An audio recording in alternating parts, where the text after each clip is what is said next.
Boa tarde, me chamo Carolina e vou apresentar o trabalho para a disciplina Projeto de Graduação em Engenharia Mecânica 1, sob a orientação do professor Jerônimo Pérez. O efeito da temperatura de austenitização nas propriedades do aço SAI 52-100.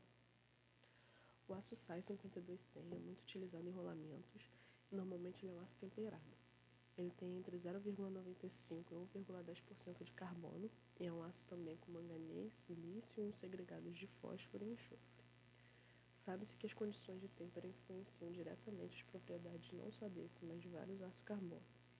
O objetivo desse trabalho, então, foi analisar o efeito da temperatura de austenitização nas propriedades desse aço, principalmente na dureza e no teor de austenita retida. Para estudar esses efeitos, foram preparadas 9 amostras a partir de esferas de rolamento, cada uma com as mesmas dimensões, 30 por 30 por 5 milímetros, e cada uma delas foi elevada a uma temperatura acima da temperatura de austenitização, de 760 a 950 graus, e depois resfriadas em óleo a 60 graus. Os primeiros ensaios foram feitos no MEV, o microscópio eletrônico de varredura, equipado com 2 detectores, um para espectroscopia de dispersão de energia e o outro para difração de retroespalhamento de elétrons. Também foram obtidas imagens de microscopia eletrônica de varredura. Para esses ensaios, a amostra foi preparada primeiro com montagem em baquelite condutora, depois moagem por lixa, polimento com pasta diamantada em tecido e, por fim, polimento em sílica coloidal, usando baixa força e baixa velocidade por 90 minutos. As análises para difração de retroespalhamento de elétrons foram feitas usando 5 áreas diferentes de cada amostra, coletadas pelo software TSL Collection, e os dados foram processados usando TSL Analysis. Para a microscopia eletrônica de transmissão, foram usados 2 instrumentos, um FEI corrigido para CS, com tensão operacional de 300 kV, equipado com filamento XFEG e monocromador, e FEI G2 Spirit Twin, com tensão operacional de 120 kV, com filamento de hexaboreto de lantânio. As imagens de microscopia eletrônica de transmissão foram processadas usando o software Digital Micrograph. As amostras para essa análise foram preparadas por dimple mecânico, seguindo de moagem iônica a baixa temperatura e moagem iônica de argônio Baltec RES 101, para evitar alterações na microestrutura do material, até produzir um furo. Uma espessura entre 50 e 100 nanômetros foi obtida perto da borda do furo. Os ensaios de dureza foram feitos usando um durômetro digital de impedância ultrassônica com pré-carga de 10 kg/força.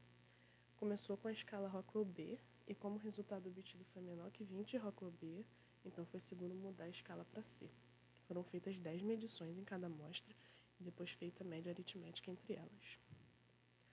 E para medir o teor de ferrita, foi feito o ensaio de ferritoscopia usando um ferritoscópio. Esse método de caracterização magnética é baseado no princípio paramagnético da austenita, enquanto a ferrita e a martensita são magnéticas. O equipamento opera através do princípio de indução magnética, onde a quantidade de ferrita é obtida através da permeabilidade magnética.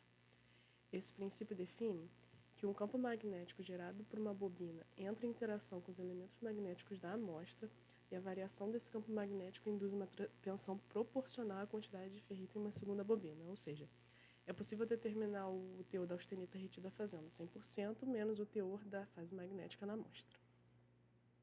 Partindo para os resultados, esse é o mapa de fase das amostras de 760 e 920 graus, respectivamente.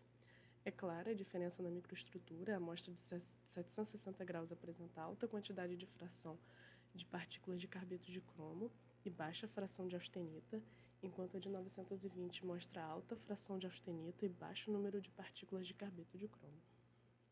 Aqui a diferença na microestrutura para essas duas mesmas amostras. Os ensaios de dureza mostram um acréscimo na dureza conforme a temperatura de austenitização aumenta.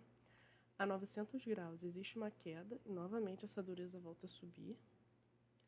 O teor de ferrita, por outro lado, decresce conforme a temperatura aumenta, até ali a faixa dos 880 graus, onde ela começa a crescer novamente.